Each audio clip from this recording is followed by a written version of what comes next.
اپنی ساری زندگی ذکر کو بلند کرنے میں لگا دی، اور اللہ تبارک و تعالیٰ نے بدلے میں یہ اعزاز عطا فرمایا کہ دنیا کے چاروں ریاستوں میں، افریقہ کے بیابانوں سے لے کر یورپ کے کلیساؤں تک،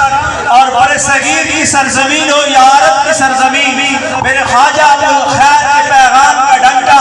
اللہ تبارک و تعالیٰ نے دنیا کے چاروں کونوں میں بلند فرما دیا۔ یہ کس کی برکت تھی؟ کہ اللہ تبارک و تعالیٰ کے نام کی برکت تھی۔ اور پھر اللہ تبارک و تعالیٰ نے ولایت کا یہ چشمہ عطا فرمایا کہ میرے خواجہ کے ساتھ لگنے والا کوئی عام سے عام انسان بھی ہو، جب وہ خواجہ ابوالخیر صاحب کے ساتھ لگ گیا تو اللہ تبارک و تعالیٰ نے اس کی زبان میں ذکر خدا جاری فرما دیا۔ اور یہی نہیں بلکہ کرم والا ایک کرم ہوا کہ ہمارے خواجہ نے ہمارے ساتھ احسان کیا، اللہ ان کی تربت کو ٹھنڈا فرمائے، ان کے درجات مزید بلند فرمائے کہ اپنے منظور نظر، اپنے لخت جگر، پورے نظر خواجہ عالمی مبلغ اسلام حضور خواجہ ابوالجمال پیر محمد بدر عالم جان صاحب سیادہ نشین دربار عالیہ مرشد آباد شریف میں عطا فرمائے، جو ابھی چند ہی لمحوں کے بعد انشاءاللہ مسند صدارت پر اپنے تمام تر جلووں کے ساتھ تشریف فرما ہوں۔ اور یہ وہ لوگ ہیں کہ اپنی ساری زندگی ذکر کو بلند کرنے میں لگا دی، اور اللہ تبارک و تعالیٰ نے بدلے میں یہ اعزاز عطا فرمایا کہ دنیا کے چاروں ریاستوں میں، افریقہ کے بیابانوں سے لے کر یورپ کے کلیساؤں تک،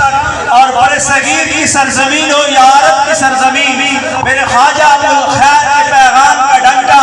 اللہ تبارک و تعالیٰ نے دنیا کے چاروں کونوں میں بلند فرما دیا۔ یہ کس کی برکت تھی؟ کہ اللہ تبارک و تعالیٰ کے نام کی برکت تھی۔ اور پھر اللہ تبارک و تعالیٰ نے ولایت کا یہ چشمہ عطا فرمایا کہ میرے خواجہ کے ساتھ لگنے والا کوئی عام سے عام انسان بھی ہو، جب وہ خواجہ ابوالخیر صاحب کے ساتھ لگ گیا تو اللہ تبارک و تعالیٰ نے اس کی زبان میں ذکر خدا جاری فرما دیا۔ اور یہی نہیں بلکہ کرم والا ایک کرم ہوا کہ ہمارے خواجہ نے ہمارے ساتھ احسان کیا، اللہ ان کی تربت کو ٹھنڈا فرمائے، ان کے درجات مزید بلند فرمائے کہ اپنے منظور نظر، اپنے لخت جگر، پورے نظر خواجہ عالمی مبلغ اسلام حضور خواجہ ابوالجمال پیر محمد بدر عالم جان صاحب سیادہ نشین دربار عالیہ مرشد آباد شریف میں عطا فرمائے، جو ابھی چند ہی لمحوں کے بعد انشاءاللہ مسند صدارت پر اپنے تمام تر جلووں کے ساتھ تشریف فرما ہوں۔ اور یہ وہ لوگ ہیں کہ